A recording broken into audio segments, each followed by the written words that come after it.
Lions fans, what's going on? It's your boy King, man. I'm glad to be back in front of you guys. I received a unfair community strike from YouTube, man. They have a problem with their AI system, so I've been down for 7 days, man. I haven't took a hiatus away from you guys. I just couldn't be on here, but I'm glad to be back. We got a lot of Lions football to talk about. I've had a lot of opinions that I want to get from you guys, so we're gonna break it all down.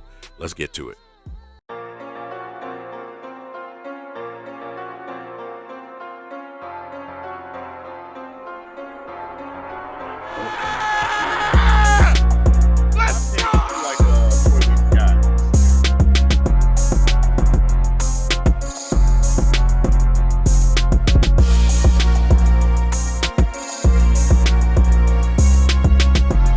Hey, King paying for gas.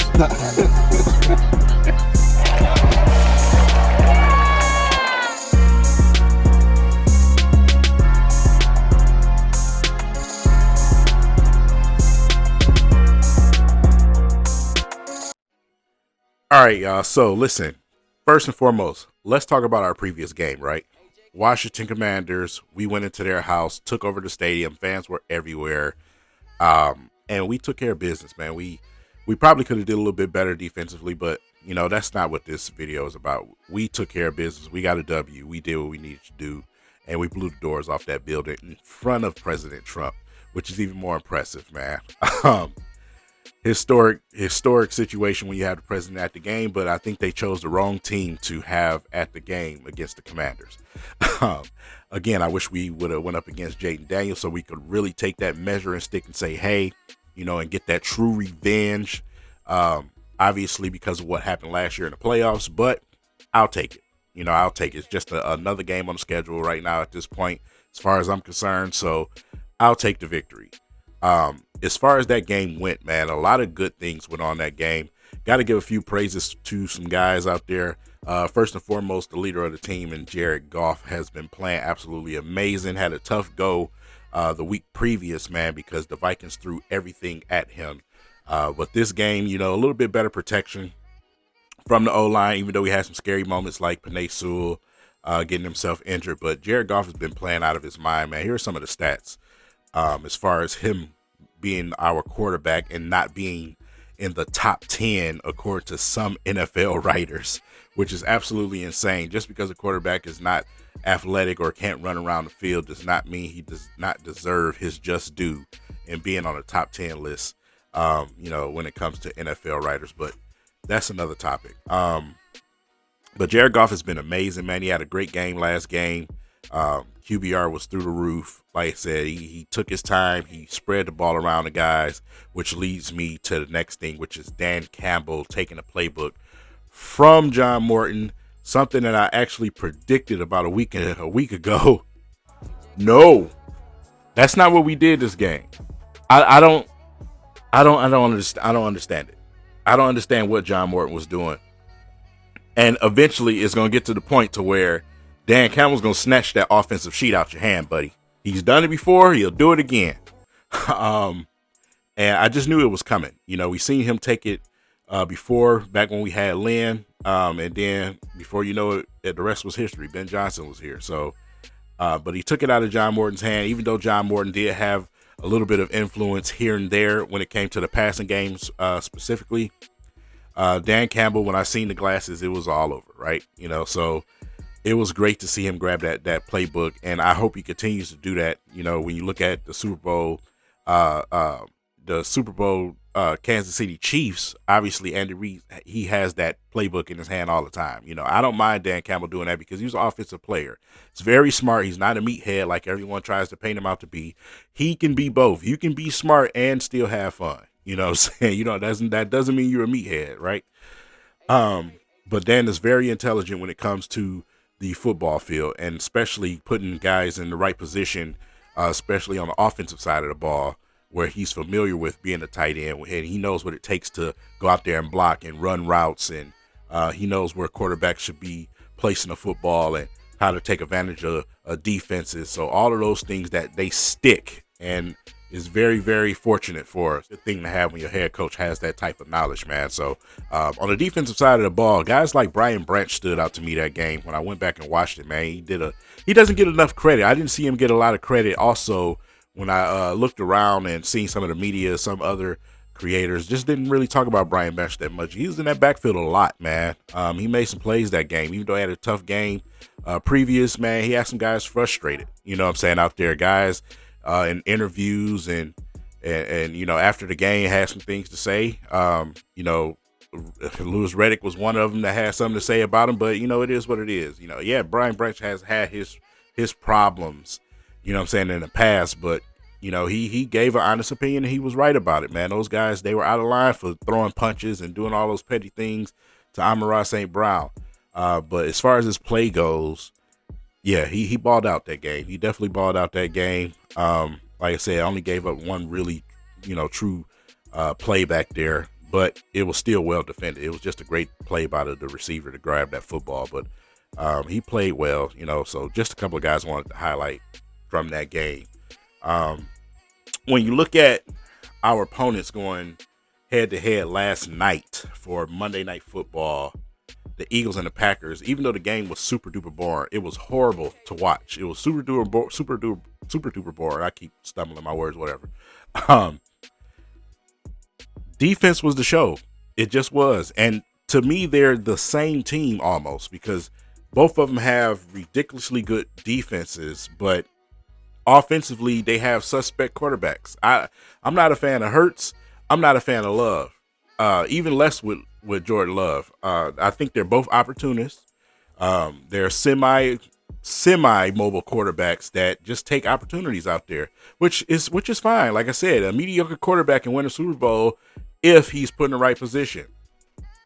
Well, the offenses were horrible yesterday, and part of the reason why is because the defenses played so well.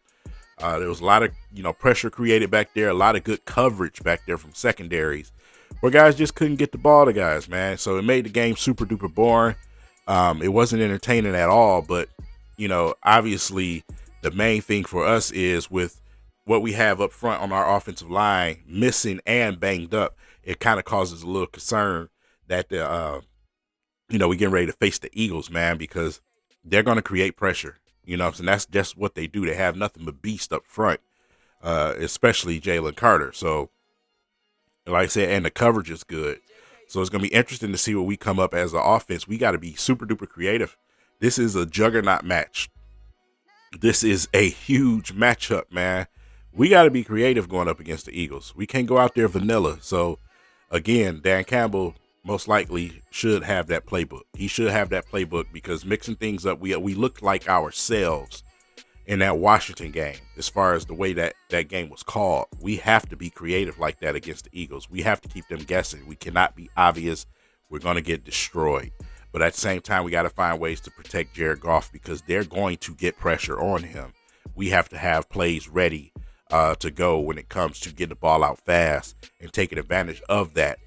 So that's going to be a tough one, man. And obviously, when it comes to the NFC, it's the Eagles and, you know, probably a team that a lot of people are not talking about around media circles as much, but the Rams are probably the other team. You know what I'm saying? Ironically, Matthew Stafford is playing out of his mind this season. MVP level type of football. Only thrown 2 picks, over 20+ touchdowns.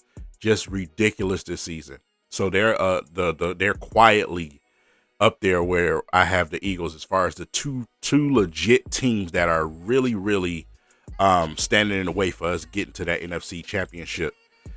So, you know, this is step one.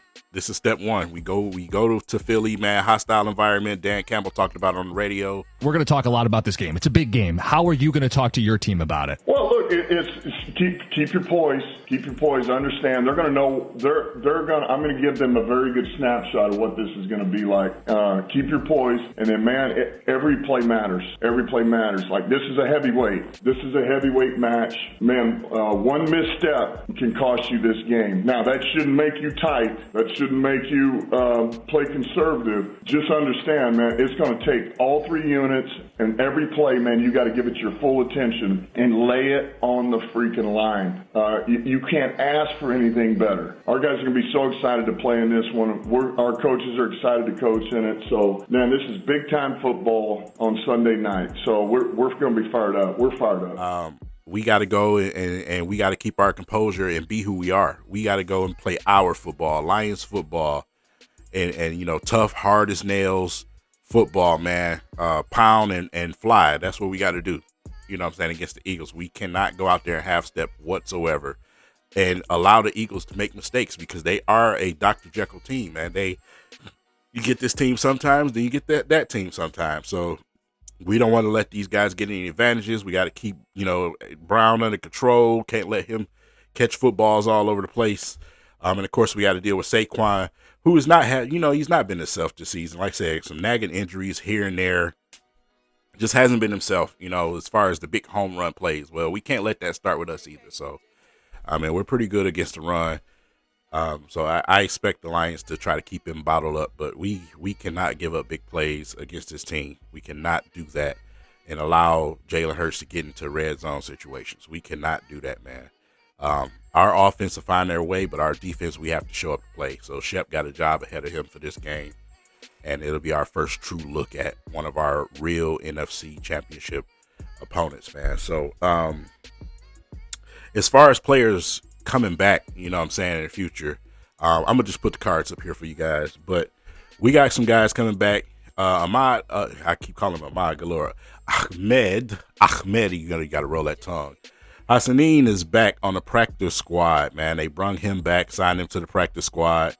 He's a player that a lot of people were waiting for him to return when it comes to the preseason. He has some impressive performances out there. So, you know, that's just more help. That's more help. But, you know, guys like Reed expected to come back, you know, around week 10, 11. You know, guys like Davenport expected to come back around week 10, 11. You still got the jury out on certain guys like Giovanni Manu as far as some more help up front, who, you know, like I said, didn't play the greatest when he had this opportunity, but still it's another body. We just need everybody back we can get. Guys like Dorsey, you know. So, like I said, we have to realize that a lot of these guys are going to make their way back as we get into the late parts of the season. And in the meantime, we have to keep the guys healthy available that we got. So that's why it was so scary when I seen, you know, Penei Sewell go down with that, you know, that knee injury. I'm just glad that, you know, him being tough as nails like he is, man, that it wasn't nothing serious. So that would have absolutely devastated us to lose him. We're already dealing with Taylor Decker being banged up. So, you know, it is what it is. But that Eagles game is going to be tough, man. We have to go and take care of business. And, you know, we can't allow these guys to run all over us, man. We got to go and we got to send a message to the league, especially the NFC, because right now we're number one in our division due to the Packers losing last night. And, you know, like I said, we won the tiebreaker with the Bears, so that puts us as number one, which is the Bears should have lost against New York. New York's just tragic. That's why their head coach just got fired. So, but we have to take care of business, man, and we got to try to create some type of separation, because the Packers are actually starting to play some real football teams, and the fraudulency is starting to come out more and more. So we got to make some headway. With that said, leave it in the comment section. Let me know what you guys think about this upcoming Eagles game. Is it an automatic loss for you guys? Are you terrified, or you think we can go in here and absolutely come out with a victory, man? Take care of business. It's going to be a tough game. I want to see some score predictions, and, you know, leave all the good fixings down there in the comment section. With that said, I hope you guys have a great Tuesday, and I'll see you guys in a couple of days. Peace.